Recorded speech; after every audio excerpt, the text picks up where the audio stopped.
Hey, hi everyone. Good morning. Good morning, Sika. Morning, sir. Good morning. Good Morning, morning. Shikhar. Hope you had a great Ugadi. All right, Uh, so we'll get Shrikant, I have a question here. go ahead. Yeah, in this, in the population variance and in this Mhm. population standard variation, the formula is x minus mu divided by n. I Yep. mean, Yep. that is a summation.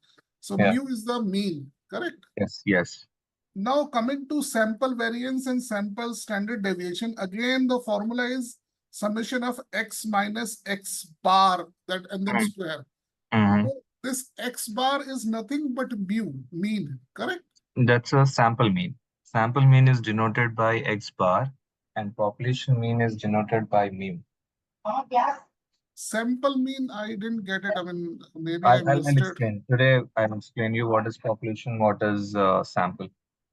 Okay, okay. I mean, rest all was clear. Only thing is that this is what was little confusing. I was little Okay. confused. So That's it. I'll explain you what is population, what is sample. Okay, in a bit.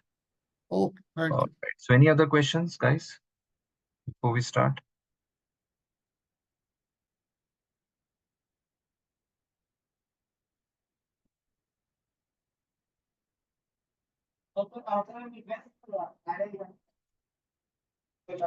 Just a second. Let me open up the Jupyter notebook.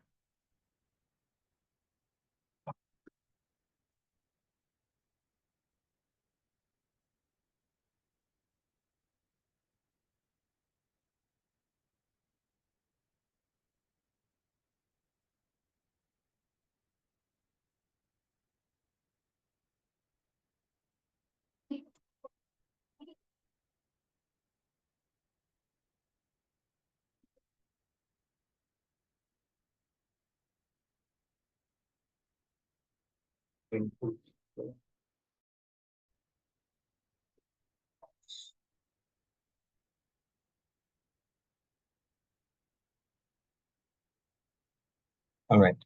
So let me share the screen.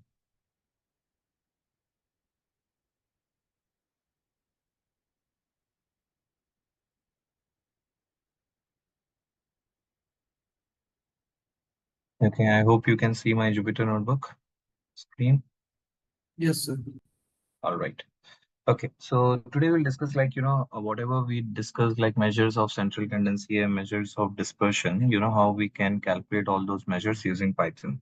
Okay. So if you have any doubts on these measures, then do let me know. Okay. So it is important and it is better, you get it, uh, uh, these concepts clear, at this moment only. Okay. So now let's suppose you have some data. Okay. So now here I've taken just some arbitrary values uh, just for understanding. But in the real scenario, you will be dealing with a lot of tables, a lot of Excel files. In that case, every column would be a separate variable on which you can measure these different measures. Okay, so now for all these calculations, we use this NumPy package. NumPy is basically for numerical operations if we want to do it on the data. So it is a very standard and package, for data science purpose. And for every analysis, you need this particular package. So most, I would say, required package, for data science. Then we will use this Matplotlib. There are multiple other visualization packages. I hope Vikrant might have covered all those things. So today we are going to cover this, use this Matplotlib package, for plotting purpose. All right. So now let's suppose I have an array. Okay. It's a speed. So let's suppose I am capturing the speed of a particular car. Okay. And at various scenarios. Now I want to study about that particular vehicle. Now, what is the speed of that particular vehicle on an average? What is the median speed and all those things? So firstly, I will take this data. Okay, so this is in the form of list. So when you use this square bracket, then it means in Python that it is a list. Okay. Now I have multiple values here. So I'll just say numpy as alias, I have loaded it as NP. Okay. So np dot mean. So mean is a internal function inside NumPy. So I'll use np dot mean and then I'll pass this list speed. Okay, so now it will give me the mean. So now mean is 89.76. Okay, now for median, again, we have a different function known as median, np dot median, and pass this list, then you will, sorry, then you will find out the median. So it is very simple. Okay, you are seeing that you just need to pass the uh, function, and we have seen that there are different formula, for median, right? So if it is the number of values are even, then we have a separate formula. Then if it's odd, then we have a different formula. So you need not to worry about it. Just you pass this median as a function, and automatically it will take care of uh, rest of the things, right? Now for the mode, I'll show you one thing. Okay, if I say np dot mode and I'll pass the speed. So it says that NumPy has no attribute mode. So mode is not there in NumPy. Okay, so for that you have to use another package, which is SciPy. Okay, in the SciPy there is a module named as stats. So guys, just tell me, do you know this particular way of importing? So you know why we are importing in this way from SciPy import stats. So basically, see in Python, all the packages they follow the OOPS concept. Okay, so I don't know how many of you are aware of OOPS concept. So in the OOPS concept, what happens is so there would be a different modules, and inside the modules there would be different functions, and all these different modules together is considered as a package.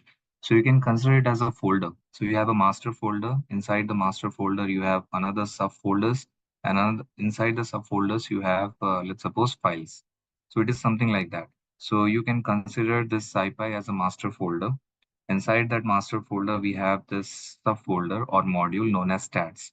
Inside the stats, there are functions which you can directly call and you can use. So sometimes the packages would be huge, and you need not, you don't require the entire package to be loaded. So what you can do is you can just load or you can call only the particular module which you want to use. And the another purpose of doing in this way is that if you just import SciPy, then every time you have to write SciPy dot stats. Okay, so this is the convention which you have to follow. You have to say SciPy dot stats. Okay, if you are just saying import SciPy, so in that way, every time you have to write, you have to call SciPy, and then in that you have to call the module, and then you have to use the function. So to avoid that, you can just import whatever module you want, and inside that module, you can use the function. So here I'm using the stats module, and from stats module, I'm using this particular function known as mode. Okay, and one more uh, best practices is whenever you are using any naming any object, so never use dot. Okay, in the naming. So for example, here I've used mode, right? Don't use a name as speed dot mode or something like that. In the naming part, never use dot, because you know that dot means something else here. So dot means in Python like you are going to the next level, okay, or you are getting inside a particular object. So the dot means that here. So if you put dot, then the Python may misinterpret that particular dot, and it may throw you an error. Okay, so when you run mode, so it is saying mode equal to 86 and count equal to 3. So if you look at the data, so it's 1, 2, and 3.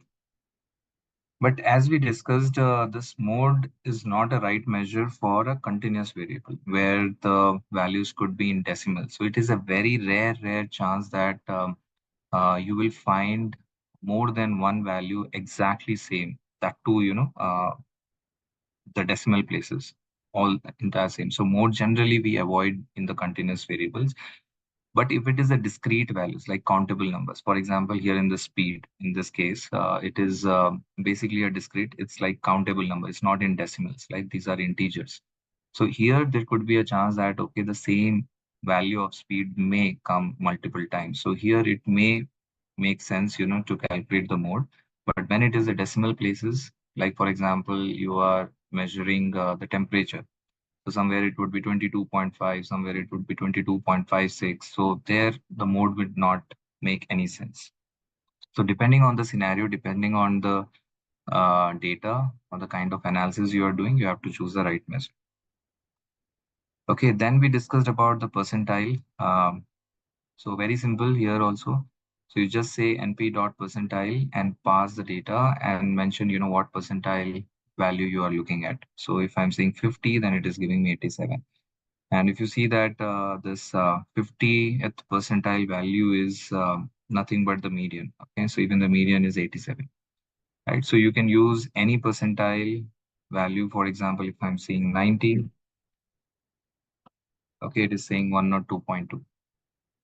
So can anybody tell me what exactly the percentile means? And when I'm calculating it at a 90th percentile, what does that mean? How you will interpret this value, 102?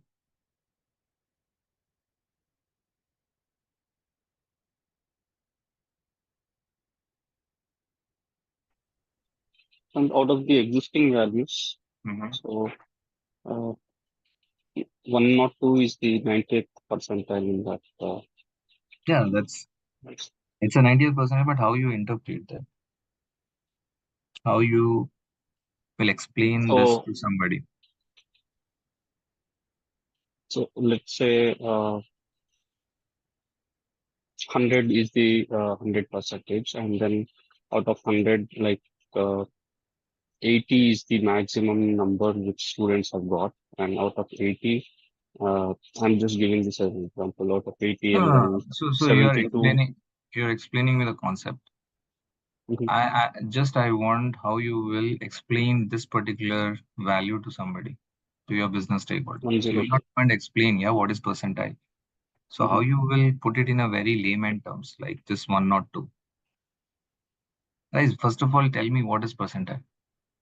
So if I'm saying 50 percentile, what does that mean?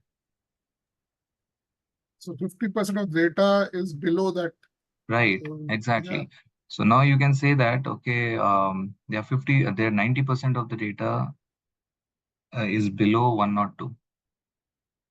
As simple as that, right? So if you look at the data, the maximum is 111. Okay, then we have 103. So that means we have only 2 observations above 102, and rest 90% of the observations are below 100. So that's how you have to interpret the percentile values, right? Any questions? Is this clear, percentile, to everyone now? Or Yes. still anybody has any question? So when we are calculating 90 percentile, it means below this particular value, there are 90% of the values existing. Only 10% of the values are above this value. So how the business will make sense?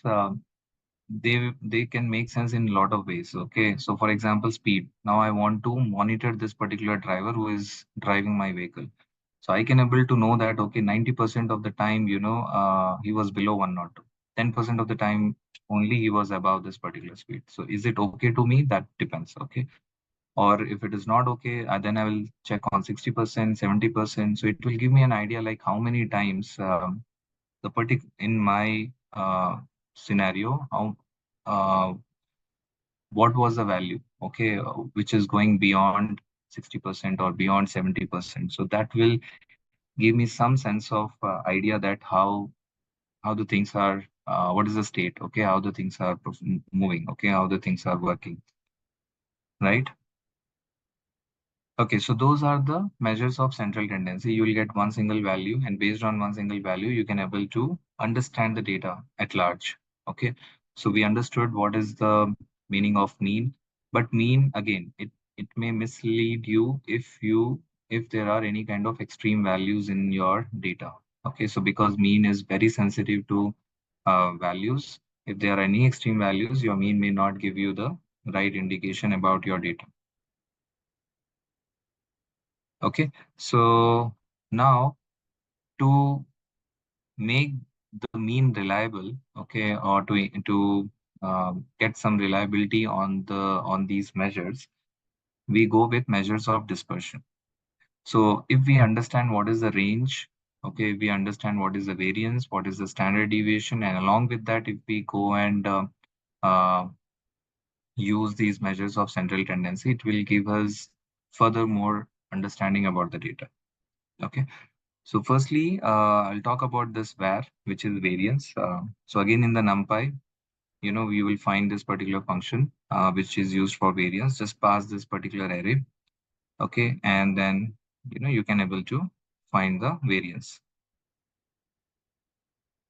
Okay. Yeah. Standard deviation. So there's a function known as STD. Okay, so just say STD. It will give you the standard deviation. Now let's go and check. Okay, we understood or we discussed that standard deviation is equal to square root of variance. Let's understand whether it is giving me the right results or not. I will use np dot sqrt of the variance. So sqrt is for square root. So see, I'm getting 9.25. Exactly, I'm getting the same, when I'm using std. Okay, so this how, we have validated and proved that, okay, standard deviation is nothing but the square root of variance. All right, so now comes the IQR. So what is IQR, guys? Interquartile range. Anybody? Yeah, where the middle half values lie. Yeah. So it is the middle 50% of the range of the values. And how we will calculate that?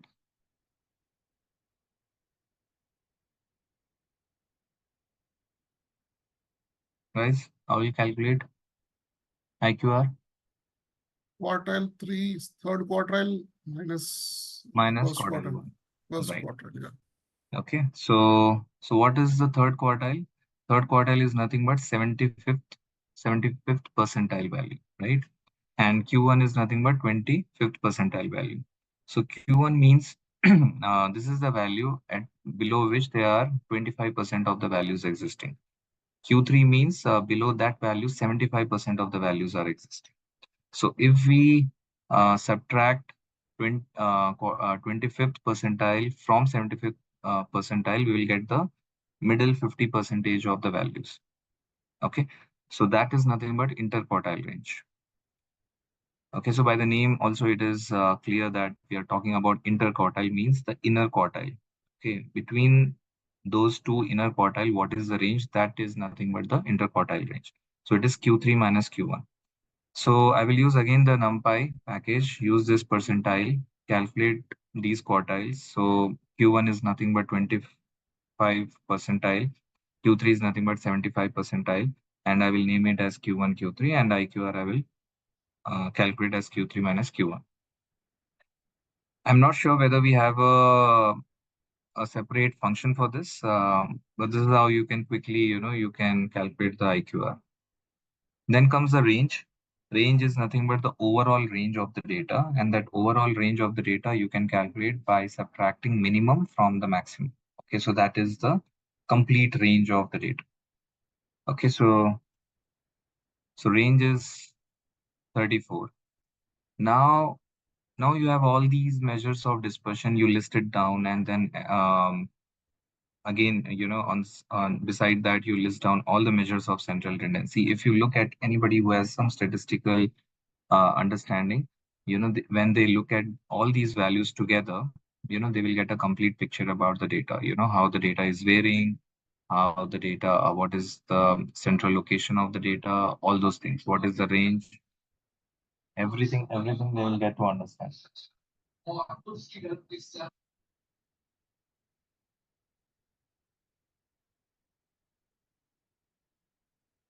Okay, so now tell me how the standard deviation can be interpreted. Okay, so now here I'm saying standard deviation is 9.25. See, this interpretation is important. Now you know these measures. You will simply go use Python and you can calculate. But somebody asks you, okay, how can I interpret this value as 9.25? How would you explain? Let's suppose this is an interview question. So somebody says that how you will interpret the standard deviation. So what would be your answer?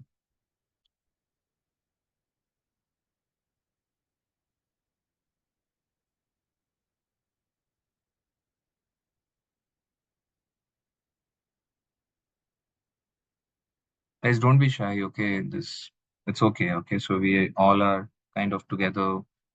We are learning this subject, so it's okay if it's even if it is wrong, okay? But at least you will get an idea, and if it is right, then you will gain confidence. So just go and So attempt. from the data, we try to Mhm. get the skewness, sorry, whether the distribution is normal, symmetric or negative or positive. That is what we try to get. Do we get to know that by standard deviation? No, we need not just standard, but we need mean and that medium and all that other values also. Okay.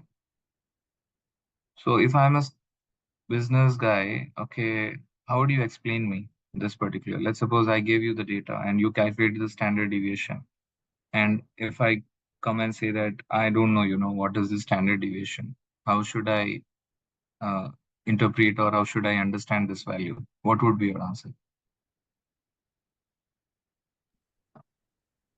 See, for the data scientist, this is a major challenge, guys. Okay, because the business guys with whom you will be interacting and with whom you will be working, they might not be aware of all these terms, right? So how, in a layman terms, you explain them these values that becomes more important. Okay, so you give me all these values and say that okay, this is a report. Okay, but I will have 100 questions. What do you mean by IQR? What is this? What is that? So okay, if my question is how should I interpret this 9.258? Okay, what does that mean? So what would be your answer?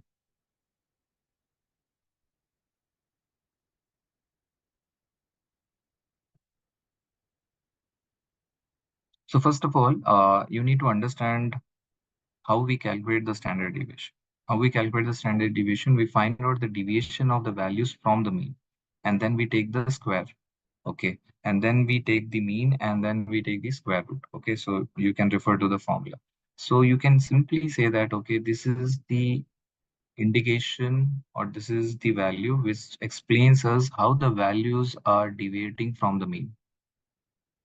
So you can say that on an average, the values are deviating by 9 units, okay, from the mean. Simple. So that shows the variance. So if the variance is very high, for example, the speed, okay, the speed of that particular vehicle, if it is deviating from the mean by 9 units, now things, the understanding could be different. If it is like 2 units, then it will give you some different picture. So somebody is driving at an average speed of, let's suppose, 60 kilometers per hour. Okay. If the standard deviation is 40, then that means, it is even he's touching 100. Okay, sometimes, right? If the standard deviation is 40 and the average speed is 60, what does that mean? That sometimes that driver is touching 100. But if the threshold is, let's suppose, 70 or 80, then he's going beyond that.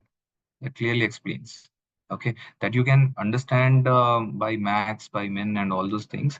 But overall, if you look at this standard deviation, it gives a picture that, okay, he's not driving at a standard rate. There is a too much of deviation.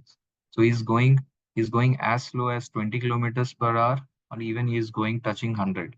So that is the deviation in the data, what you can understand, by looking at the standard deviation. If the standard deviation is 10, so that means, okay, he is going 60 plus minus 10. So again, for the business, this would be important to understand, right? For us, we don't know, how to interpret this, but business can interpret it better. If my sales, if my sales is going plus minus, uh, you know, um, let's suppose 1,000, okay, and my average sales is 1,200, then again, if there is too much of volatility, okay, in my sales, in my demand, any business would want to um, have a standard business, standard performance. They don't want to see too much of variation in the performance, be it like sales or be it like quality. So too much of variation is always uh, not acceptable, right? In any case, even when you are going and investing in the stock, probably you may not choose those stocks where the too much of variations are there in the stock prices. So that's how the standard deviation will give you a picture like how the values are varying, okay, from the mean, from the average. Average is nothing but you can interpret it as a most uh, standard value, okay, in your data. It's a central value. And from there, how the values uh, are varying, that's something can be explained by standard deviation.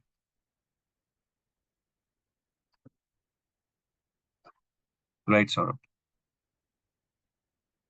Okay, so now let's move forward. Now then we discussed about the box plot. Okay, so simply from Matplotlib, you just use this box plot, pass this data.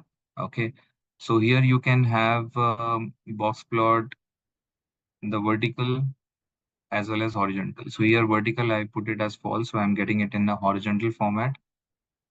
If you say word equal to true, then it will print you in a vertical format like this. And now if you see this, there is 1 point, okay, here.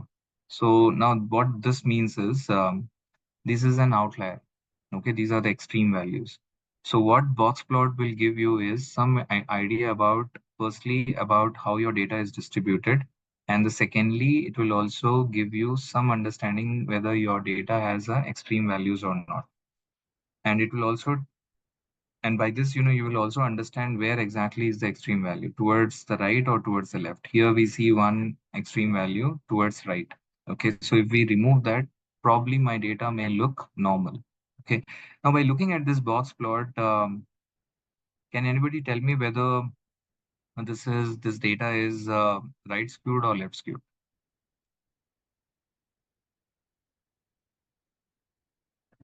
First, tell me, is it data is the data skewed or not by looking at this box plot?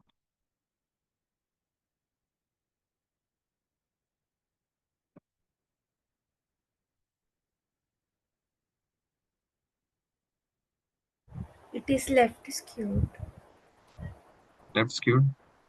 because the line in the box is towards left side. Okay, everyone agrees.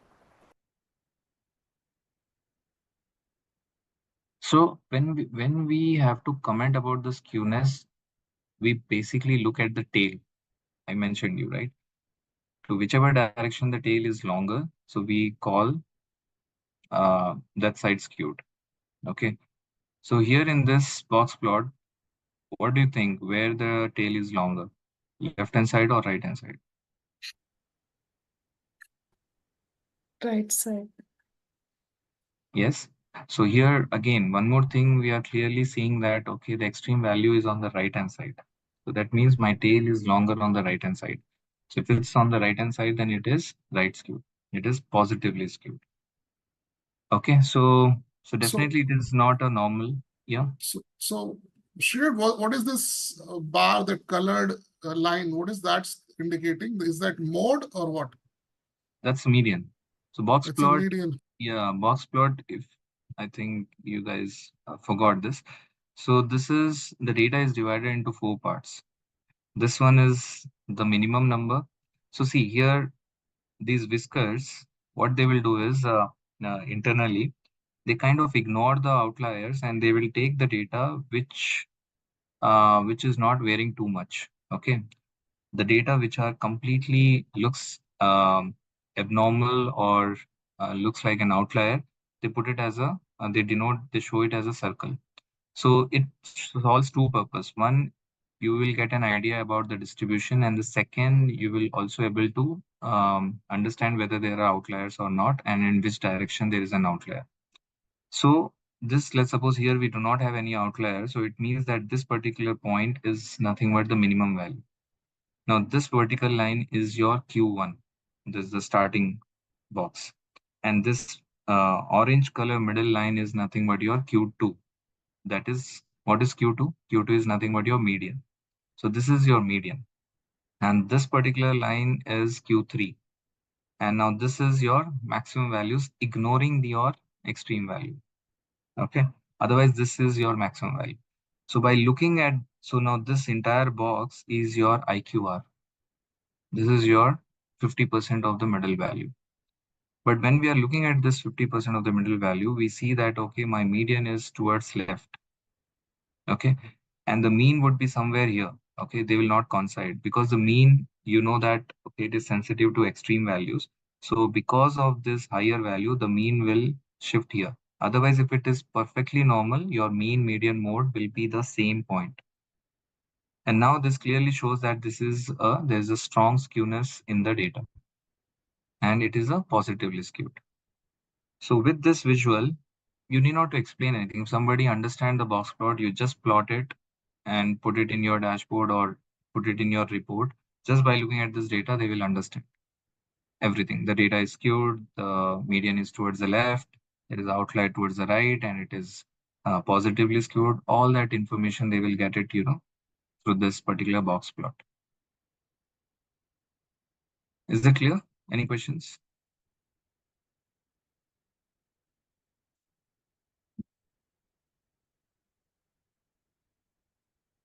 Okay, now I'll show you the histogram, then I will show you the density curve. Now this is my histogram.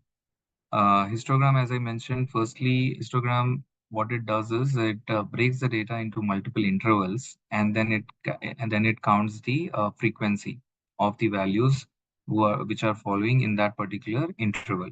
So here the interval is, let's suppose, 75 to 85. And in this particular interval, there are two values. So this is the frequency of this particular bin. Then from here, like from 85 to 90, okay, these many values are there, around 7 values. So, and each of these are nothing but the bars. Okay, if you increase, let's suppose I'll make it as 20. So this is how it looks, right? So you do not have any values in this particular interval. So that's the reason it is showing as blank, white space. So you have to first understand what is the range of the data, then accordingly you have to choose the bins. Okay, then it will create a good histogram. So in histogram, there should not be any kind of a gap. Okay, it should something look like this. So you have to come up with a larger bins when your data is not that large. Okay, and looking at the values, you can decide like what should be the right interval or right bins.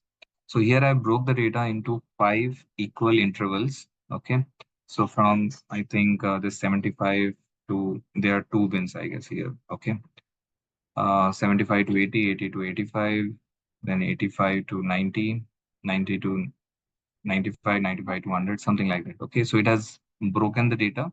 So how it will broke is it will take the minimum value, it will take the maximum value, take the range, and then divide it by 5. Okay, and that would be the interval for every bin. Okay, so this is how the histogram looks like. With the histogram also, you can easily understand whether your data is skewed or not. So if you see my curve may look like this and the tail is going here. So what do you say, the peak is here, the tail ends here. Okay, so the tail is longer on the right hand side and this side it is shorter. So if I go and draw the density curve, it looks like this, and see where the tail is longer. Tail is longer this side. I'll explain about this density later. So this comes into picture when we talk about probability distribution. So these are all probability values. So it says that, okay, to get this value in this data, what is the chance? What is the probability? So for that, we need to understand the probability first. So here it's saying it is 0.045. So that's the probability of getting this particular value in the data. Okay. So density curve will give you the understanding about whether your data is following a normal probability distribution or not. Okay. So why I'm showing all these things is these are some kind of visual representation of the data, which will give some understanding to your stakeholders. And there are certain metrics or certain measures which you can calculate, and that also will give a lot of understanding to your stakeholders. Okay, so now we go ahead. If you want to add both density curve on your histogram on top of it, then you go with this Seaborn package, okay, which is another visualization package in Python. So in that you plot this hist plot, okay, and then say that KDE, okay. So this is a density estimation. You have, if you say true, then it will plot this particular density curve on top of it. Okay, so it will give you an idea like how your data is looking like. All right. So any questions by now? So I think you guys are clear now what is the measures of central tendency and measure of dispersion. Any questions on that? I can go slow on this topic because these topics are important. These are basics. Okay, if the basics you don't get it, then you may not able to understand the other concepts. So let me know if anybody has any question. See, there are three things which you need to understand, guys. Whenever I'm explaining any concept, one is like first you understand, first you check whether you got a complete understanding about that concept theoretically. Theoretically means how it is calculated, what does that mean? Okay, theoretically you should know. Second thing is like practically, how these concepts can be practically can be calculated, okay, by using Python, that you should know. The third is like interpretation, okay, on a specific data. When you are applying these concepts, when you are calculating those concepts, how can you interpret and how can you explain it to your counterpart? That's something you should understand. These three things are very important in data science. See, if any one is missing, it would not be, it will not look complete. Okay, because see, let's suppose you have you know about mean, you know about median, you calculated it, but when it comes to explanation, if you can't explain, then again, it's of no use, right? When somebody cannot get any understanding about your solution, then it is of no value. If you know theoretically, but if you don't know practically how to calculate, again, there is a problem, right?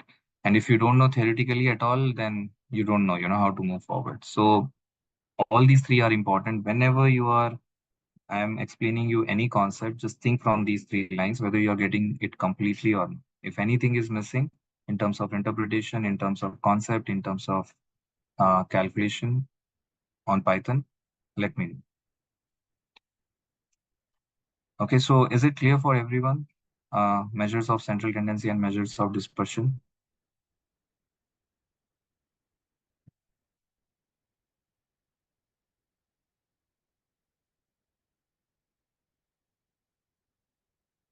And in some of the organizations, this is known as applied data science.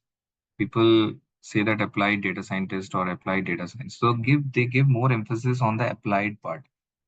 So it's okay. So during the interview also, they would not only just ask the concept, but they will say how you will apply this, where you will apply this. They will give you a lot of scenarios. They will give you a lot of case studies, and they'll say what concepts you will use, how those concepts would help to solve that business problem. So sometimes in the interview you may see that interviewer would be more interested to understand how you have applied those concepts and how does it made sense to the business and how they have derived value out of that. So they will put a lot of questions on that side. So interpretation is important, guys. Okay, so now let's move forward. So as I mentioned, if you are silent, then I'll take it as yes. Okay. So if you're not getting it, better ask me. Okay, or say no. All right. So let's move forward. Now here I've taken a very big data now. I have a list of lot of values. Okay. Let's suppose this is coming out from sensor. Okay. Some negative, some positive values. So you cannot interpret anything just by looking at this data.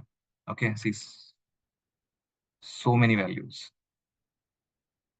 So how the statistics would help you to understand this data is directly apply all these measures on top of it. Okay, just calculate mean, median, mode, standard deviation, variance, plot it, and then understand, how the data, what this data is all about. Okay, is there any kind of an outlier, how the data is distributed, what is the mean, how is the variance.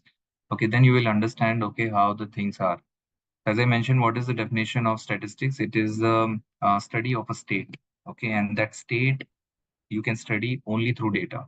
Okay, so first you have to capture the data related to that particular state. So for example, here I'm monitoring a particular machine which is throwing up these values.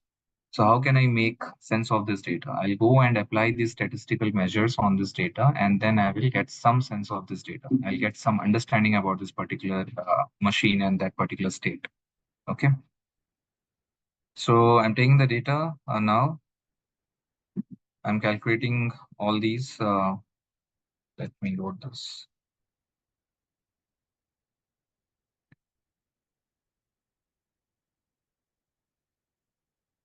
I'll say print. Say mean, median. Okay, and I will print.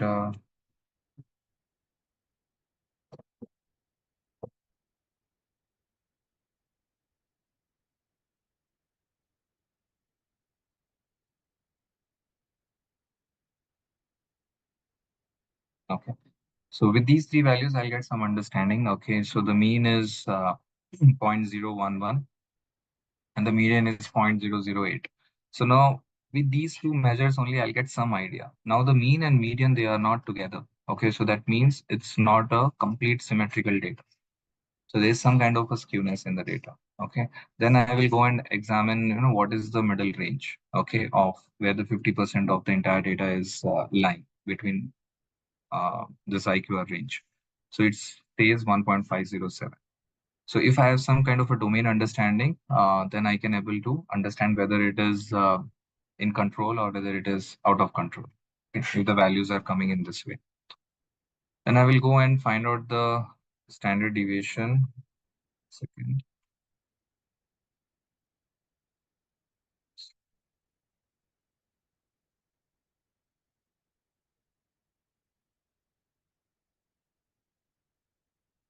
Okay, so standard deviation is 1.055787. Okay, and if I go and find out the variance is this much. Now I can even calculate like this. Okay, SQRT. And I'm just explaining you from the programming perspective. So if you want to do multiple calculation at a time, then you just calculate first variance and then put a square root on top of it. Then you will get the standard deviation. Okay, then I will go and calculate the percentile. If I want to find out a specific percentile, for example, 34 percentile. Okay, so this will give me like 34% of the data is lying below this particular value. Okay, so this is all we have discussed.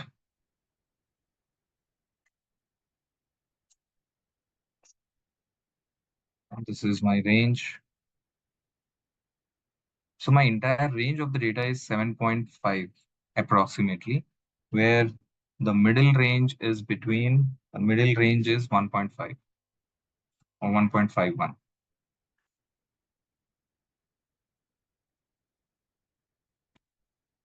Okay, now comes other terms like skewness and kurtosis.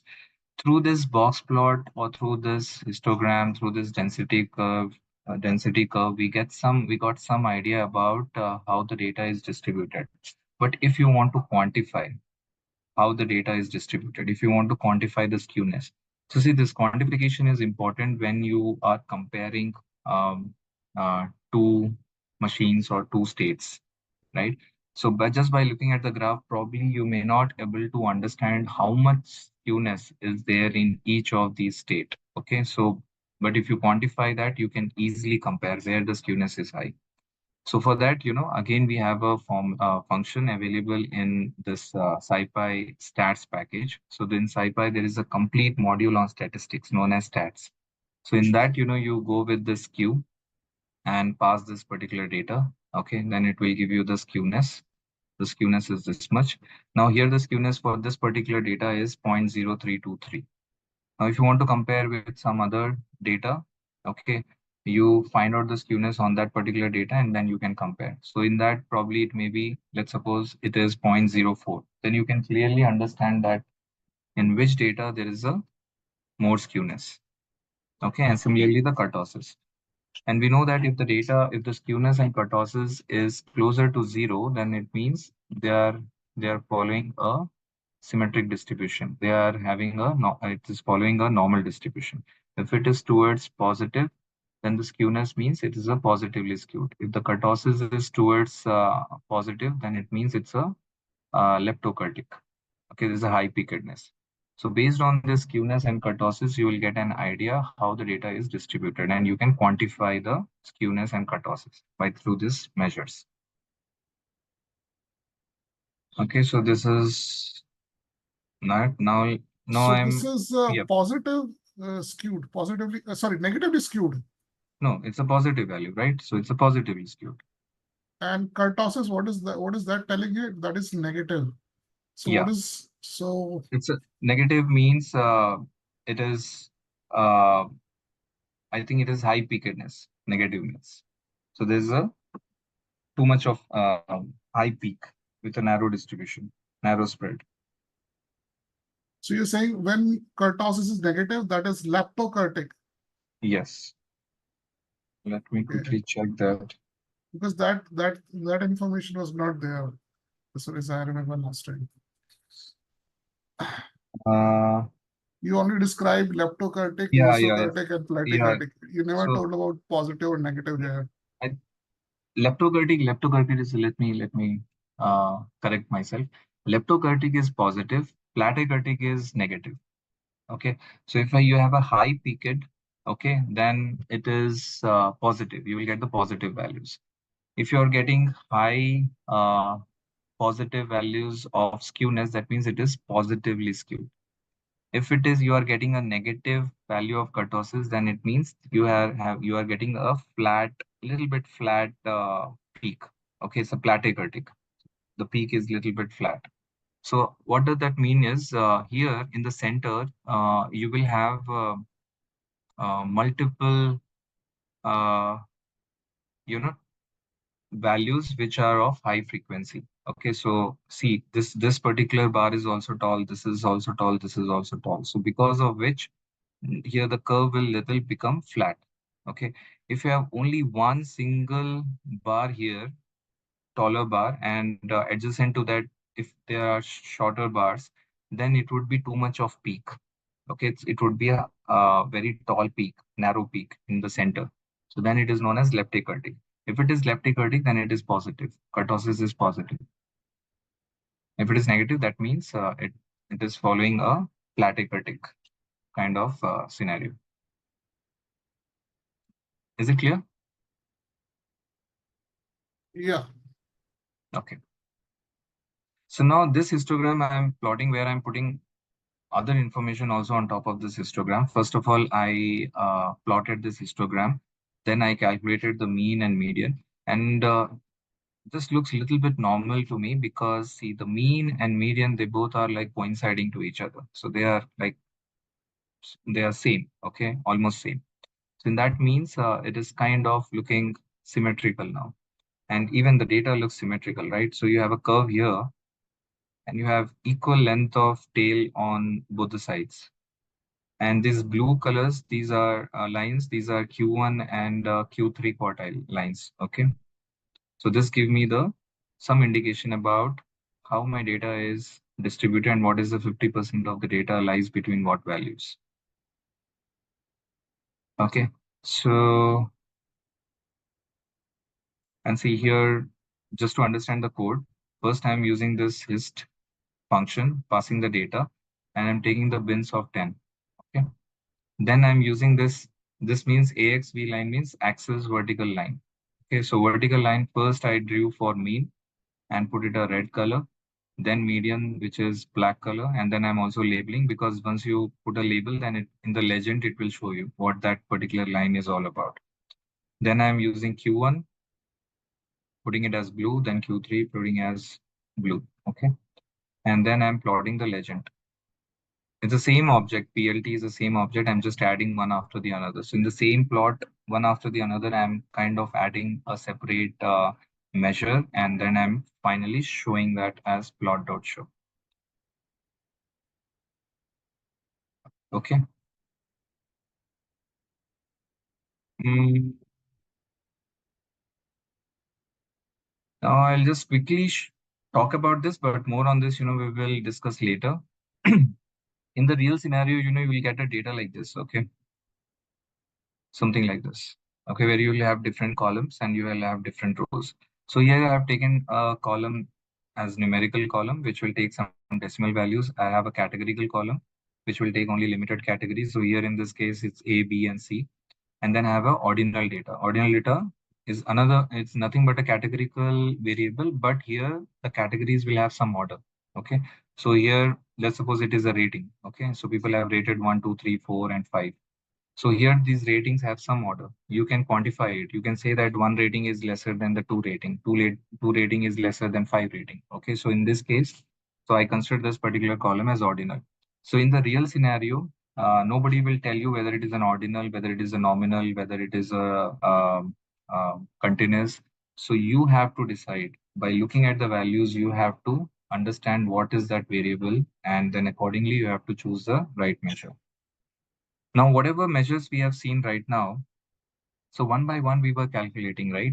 But in pandas, okay, we have pandas, right? It is a package where you can import all the tables, basically a structured data, which is in the form of rows and columns. So, and we call it as a data frame. So when you are working on the data frame, then pandas data frame, then you have, then you can use this function known as describe. When you use describe on all the numerical columns, okay, where there are numbers, there it will go and calculate this mean, standard deviation, minimum, 25%, 50%, 75 percentile, max, all at once. You need not to go and calculate it one by one. So at a time, it will describe the entire data and for every numerical column.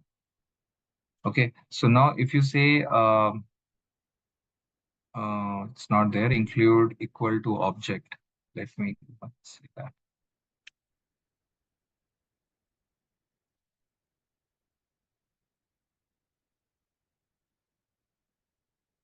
Okay.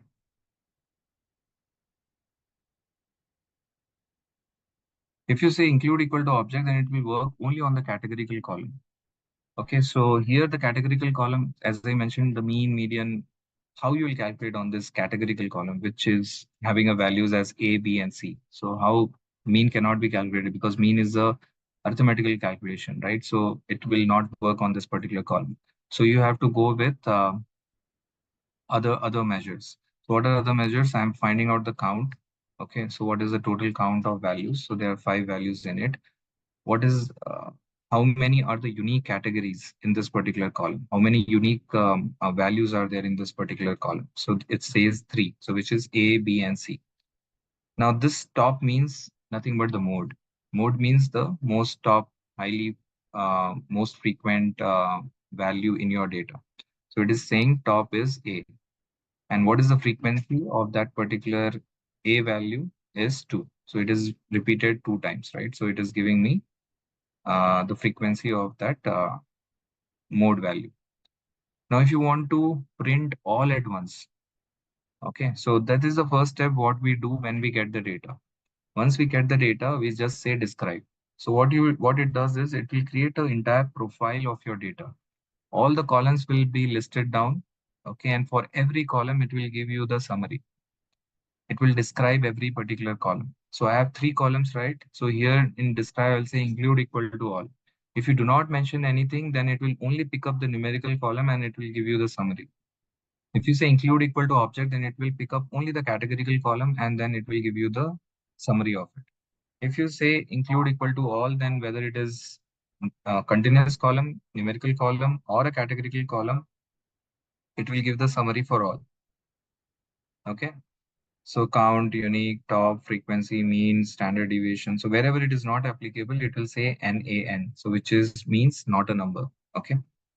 So if ordinal column, if you want to treat it as a categorical column, then you have to go and change the schema of this ordinal. You have to make it as object. Then it will be considered as a categorical column. Then you will get a unique top frequency for this ordinal. So in the ordinal column, sometimes you would be interested to know that, okay, what is the top rating which people have given more number of times, right? In that case, you have to change the type of this particular column to object. Okay, that we will discuss later. I think during your Python classes, you might have come across with a function like as type, right? So that as type is used, to convert the data type of the variables. All right, so I'll stop here. So this is how, you can measure all these measures, matrix, like Please, something. share Yeah, this document, definitely. please. After this class, I'll share this code. Okay, so you can practice on this. Okay, and once we go and discuss about any real use case, you will see that we will take the Excel sheet, we will load that Excel sheet, we will try to make sense of that particular data, okay, through this describe function. We will understand what is the standard deviation, what is that, and then we will also plot the graphs to understand how the data is distributed. That will give some sense about the data, and that will also help us to understand the quality of the data.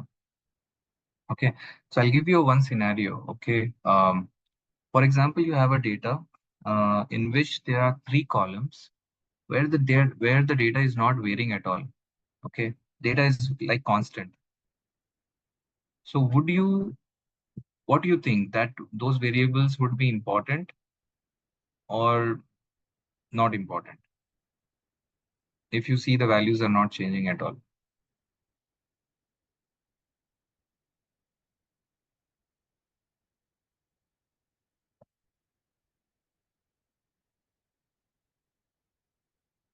Anybody? It is still important. Okay. Anybody has any different view on that?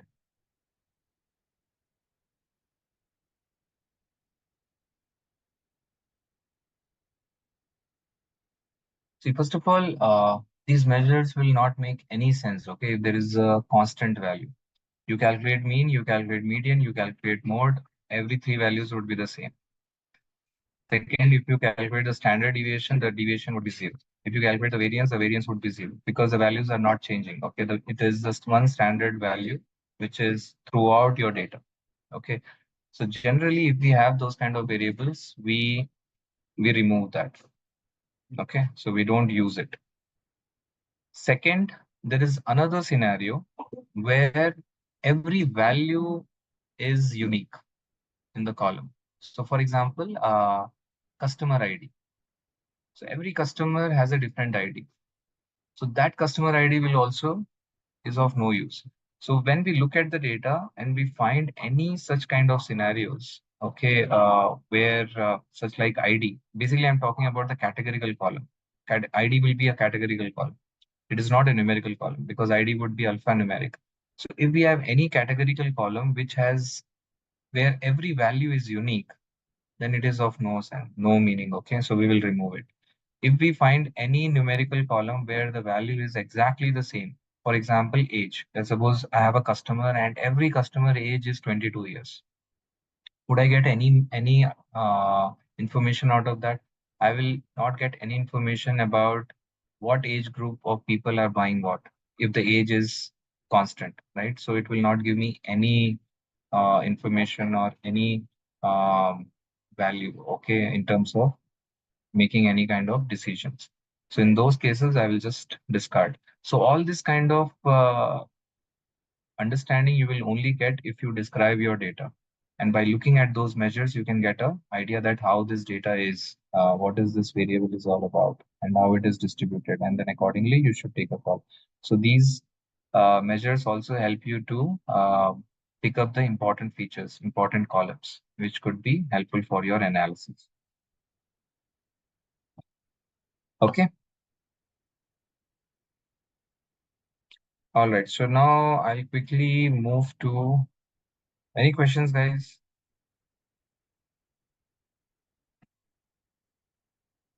Okay. So now I will talk. I'll just touch on this topic and then we will discuss in detail tomorrow.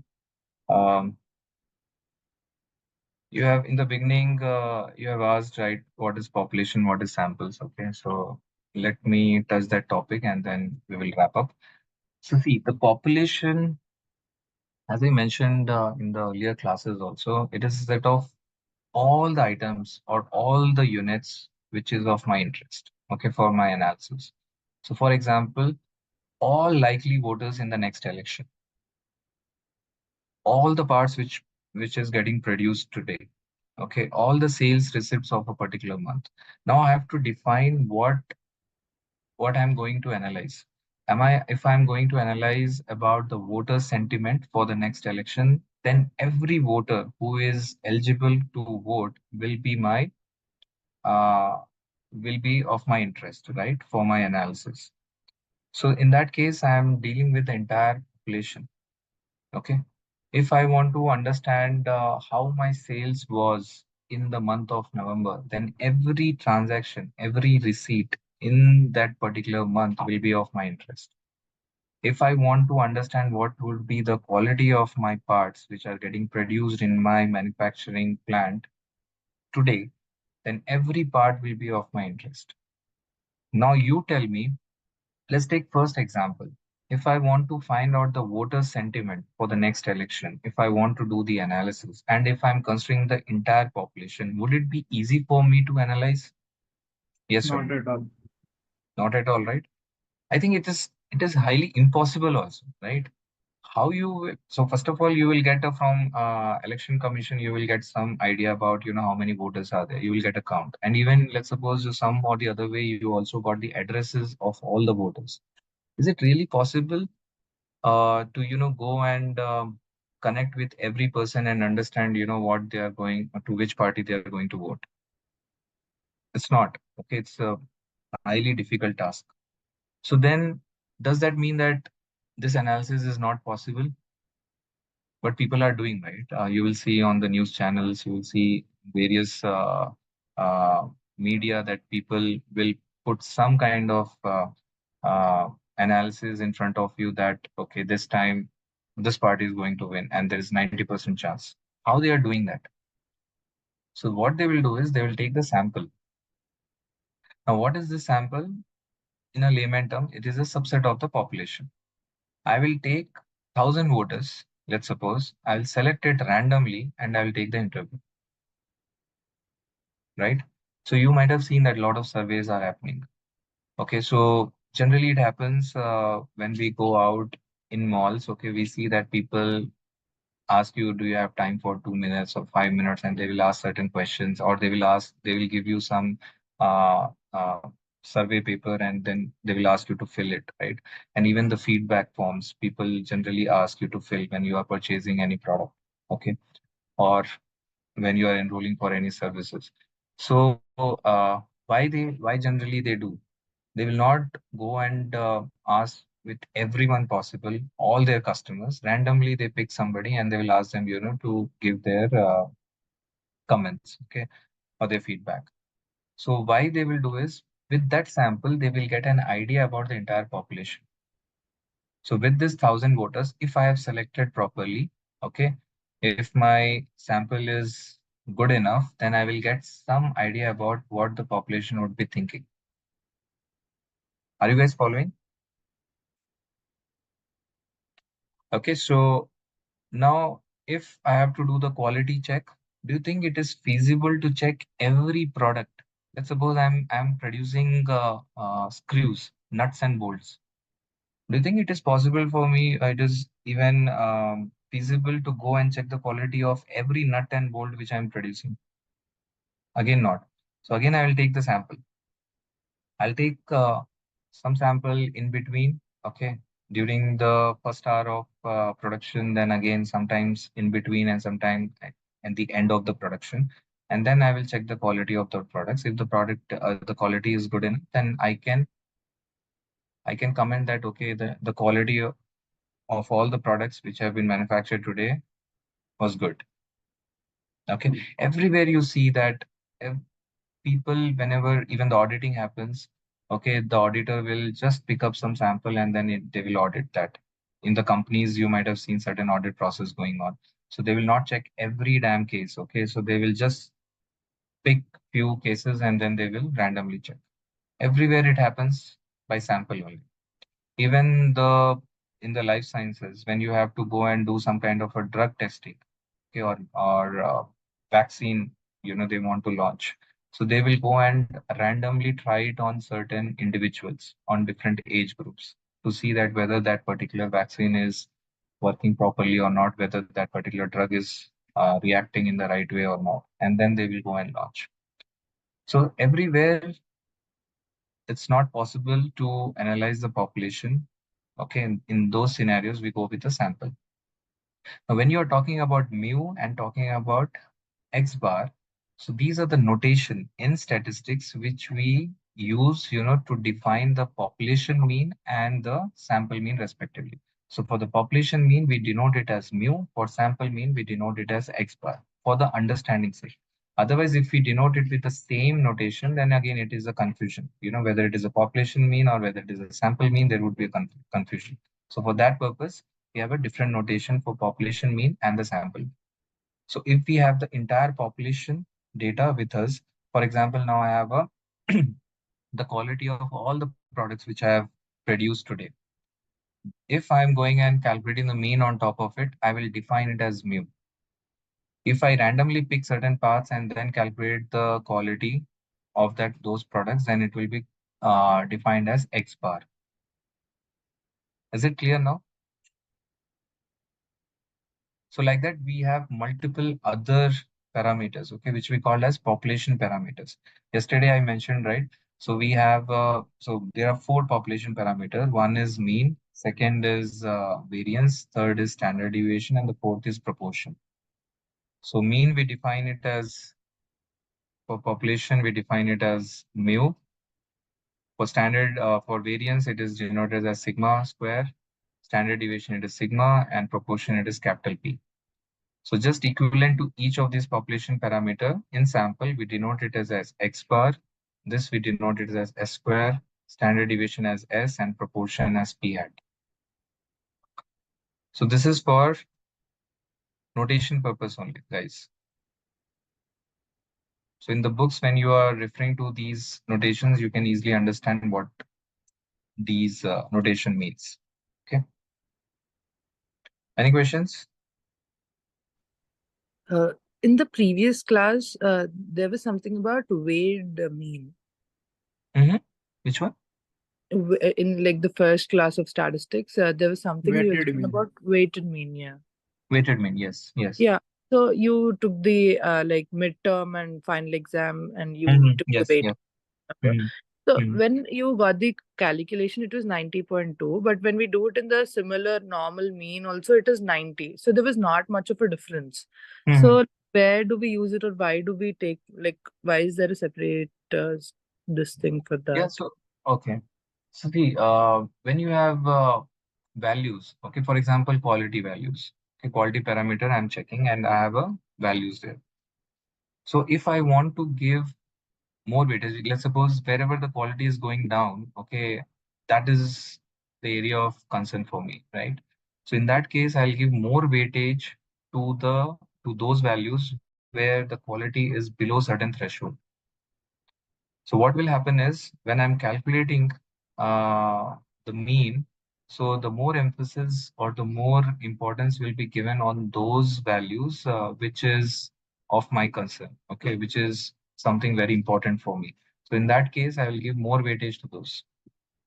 So if all the values you want to consider as equally important, then you directly go with normal mean. But wherever you want to give more importance to the certain values, there you have to go with a weighted mean. So in But that aren't the both answers same or similar, like very close by? so here in this particular case, it is coming very similar, but In every general, time it will not be. In general, it will not be same. not? Okay. Yeah, it Okay. will. Yeah. So it depends on the kind of weightage what you are giving. Acha, okay, fine. Okay. And the same concept, okay, this weighted mean we will discuss in one of the algorithms. Why is it important? So there you will see that whenever the algorithm is not predicting the values properly, the next time though the weight would be high for those particular instances where model failed to make the right predictions. And with those weights, the next time the model will understand where to concentrate, and that's how the learning process happens. So that weighing part, you will understand, okay, once we discuss on that algorithm. So Got it. usually, yeah, so usually it is very rare we go with a weighted mean because um, generally it is a mean only. But sometimes we have seen that, okay, where you have to penalize certain values, where the values are very extreme and you want to understand the in entirety, like, what is happening. There you will give more weightage to those particular values, and then you will find a different mean rather than the normal mean. So that shows that will give you another picture about your data. So it depends. Okay. So I'll give you certain scenario where you can see that how what the weighted mean uh, is giving you the value, and what normal mean is giving you the value, and how you have to interpret those values. Okay. So I'll come up with some example on it. Sure, sure. Thank you. Okay. So now in statistics, we have two different kinds of statistics. One is descriptive statistics and second is inferential statistics. By now, whatever we have discussed, that comes under descriptive statistics, because what we are doing here, we are just describing the data with the help of statistics, right? So whatever measures mean, median, mode, and all the measures of standard deviation, what we have currently applied on the data, it is helping me to understand the data. And what it is doing, it is describing that data in some other ways. Okay. So if I'm using the measures of dispersion, it is describing about the variation, about the dispersion in the data. When I'm using the measures of central tendency, it is giving me some idea about where the data is, how the data is, values are located. Okay, so it was giving me some idea about the data. So this is known as descriptive statistics. It's about collecting, presenting, and describing the data. So descriptive analytics, when we talk about, there you can add this descriptive statistics along with your other analysis, and that will give you even more better way of representing the data. So if you are developing a dashboard, that is also comes under descriptive analytics. So generally what we do, we go with total, we go with count, right? Total sum of revenue, total sum of profit. So we go with sum. Sometimes we also calculate average. But if you also add other measures along with these measures, like you should also show the variance, you also put the box plot, it will further give lot of information, lot of understanding about the data to your business stakeholders. Okay, so if you add this descriptive analytics, statistics into your dashboard, then it further, uh, give lot of value, onto your dashboard. Then next we will discuss about inferential statistics. Now here we will draw conclusion on the population based on a sample data. Now, if you collect the sample, first of all, you are not sure, whether your sample is a right sample or not, right? There could be some kind of a sampling error, which may occur when you are collecting the sample. Now, now we will see in inferential statistics, there are certain measures which will try to address those errors. Okay, so with those by understanding the error, by doing some kind of hypothesis testing on the data, you can draw a better conclusion on the population. So if I want to draw a conclusion about the population mean, which is my mu, and now it is kind of not possible for me, to capture the entire population, what I will calculate the mean. Now I have to understand, can I directly relate this mean to mu? Can I say that this X bar is equal to mu? Definitely, I cannot do that, okay, because I don't have any idea about the population and I'm not very pretty sure that whether my sample is the right sample or not. So if I say that average income of the people between age group 20 to 30 is this much. Let's suppose you gave me that answer. I'll say how confident you are. You're saying 20,000 per month. How confident that you are by this answer? So definitely you will be having you cannot answer to my question, like how confident you are. To get some confidence, we will apply some statistical techniques on this particular sample and we'll get the confidence. So we'll discuss about the confidence interval. We'll discuss what is confidence. We will also discuss about some hypothesis testing in the next class, which will help us, to bring some kind of justification on whatever we are stating based on the sample. Okay, and based on that justification, now it's a business choice whether they want to publish this as a population parameter or not. Okay, so don't worry if you didn't get it. We will take some examples, and with that example, it will be further clear to you guys. Okay, so let's suppose this is a population. I'm just drawing randomly certain objects, from this particular population, and that will become the sample. So by sampling now, I think to some extent you got an idea. First of all, it is a less time consuming, okay, less costly, and if you are getting a high precision, maybe not 100%, but if you are getting 95% precision based on the samples about your population, and what's wrong in that? Okay, so you can save a lot of cost and you can save a lot of time, right?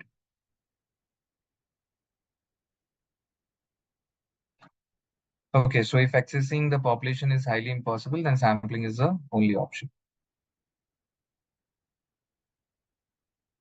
And even for the experimentation, guys, a lot of experimentation happens. So if you're doing a lot of experimentation and you want to draw every scenario, then even the product, okay, on which you are doing that experimentation, sometimes it may lead to a destructive uh,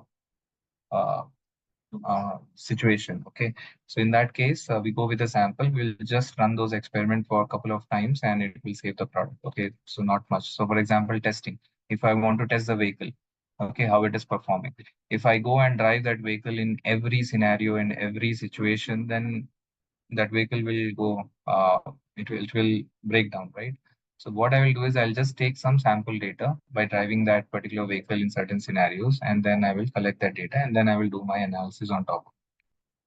So that's how, the sampling would help us in a lot of ways, and even for machine learning purpose, when we are developing and when we are building a predictive model, we need not to go and use the entire data and then train the model. We can just use the sample data and then we can train the model and then we can test the model. If the model is good enough, if it is capturing 95% or 98% of the variance in the data, then it's good. I'll go with that rather than using the entire data.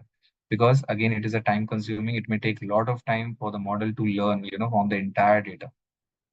Second is you need to have a good infrastructure, which will again become a costly affair, right? If you're using high computes, which are very expensive to use, again, there will be too much of cost, which would be incurring, in using that infrastructure. So now this is the base, guys. Sample is important. Now you have to understand how the samples can be derived, okay, out of the entire population. There are multiple ways. So we'll discuss about systematic sampling, non-systematic sampling. What are the different ways of, again, sampling in the systematic sampling? Okay, all that thing we'll discuss tomorrow. Any questions, guys?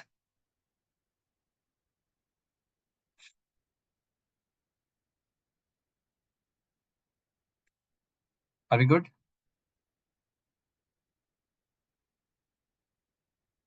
Perfect. All right, guys, then thanks. Have a nice day. We'll connect tomorrow. Bye, guys.